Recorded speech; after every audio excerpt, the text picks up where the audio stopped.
We find that the further we go in working towards having complete and total prosperity, the more we realize that this requires nothing less than a total sacrifice of the state of being that we lived in before, the negativity that we carried around with us, and there are many different kinds of negativity, and I go over them all in my classes. But we have to let go of all of it, all of that negativity. And we must let go of it because it costs us too dearly to hold on to it. Prosperity is a really high vibration. It's a vibration of lightness, of being. Negativity weights us down. And our chakras are closed down by negativity. So if we think of prosperity as blessings that we're receiving, and we imagine that those chakras need to be open in order to receive those blessings, then it becomes obvious that we have to release the negativity that's shutting them down so that they can be opened up to receive the blessings. And what we find is that our negativity is so much more expensive than we ever guessed it was. There's a concept in economics called hidden costs. And a hidden cost is a cost that isn't accounted for in the manufacture and sale of any item.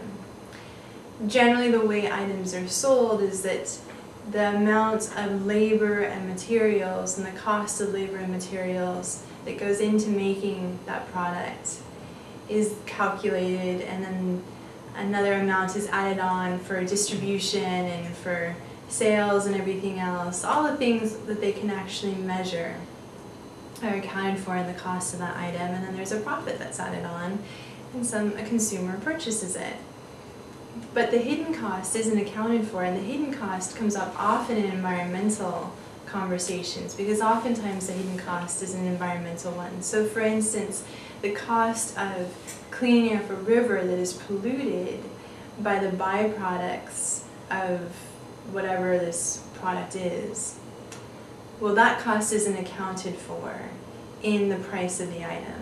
And as a result, when it comes time to clean up the river, we don't have the money to pay for the cleanup of the river because it wasn't accounted for when it happened. In the same way, our negativity has an enormous hidden cost, just enormous, so much more than we would ever guess. And in fact, none of us really knows the cost of our negativity. This is the tricky part of it, because life doesn't look at us and say very clearly to us, look, if you forgive your mother and you start treating her nicely, I'll give you $1 million. It would be nice if it were that clear. Unfortunately, it's not. It's left up to us to come to the understanding that it might be a good idea to release this negativity that I'm carrying because it's lowering my vibration and therefore reducing my overall prosperity. But we don't have such a clear message. But in fact, it's true. It's true that holding on to the negativity we carry towards our parents, and in my experience and in our practice, we found that everyone comes up in life with negativity towards their own parents. Unless you've actively released it and understood the lessons and completely let it go and dissolve in a total forgiveness, you're carrying negativity towards your parents if you're a human being. It's just part of life. And none of us knows how much that negativity has cost us. We have no idea. It literally could have cost us millions. It's completely possible. And there are many other kinds of negativity that we carry too. We carry negativity about our childhoods, about our spouses, maybe about our own children, mainly about other people, but also about life, for instance, and the unfairness of life and the opportunities that we didn't get. We can go on and on for a long time, hours, days. I could go on and on that long about all the negativity that I found I was carrying. It was a lot, just hours and hours of it. And I had no idea what it was costing me. I just had no idea. And the interesting thing is that we think we have the right to hold on to it. And we feel completely justified in holding on to it because when we tell the story, it seems incredibly clear that we're very justified in feeling the way we do.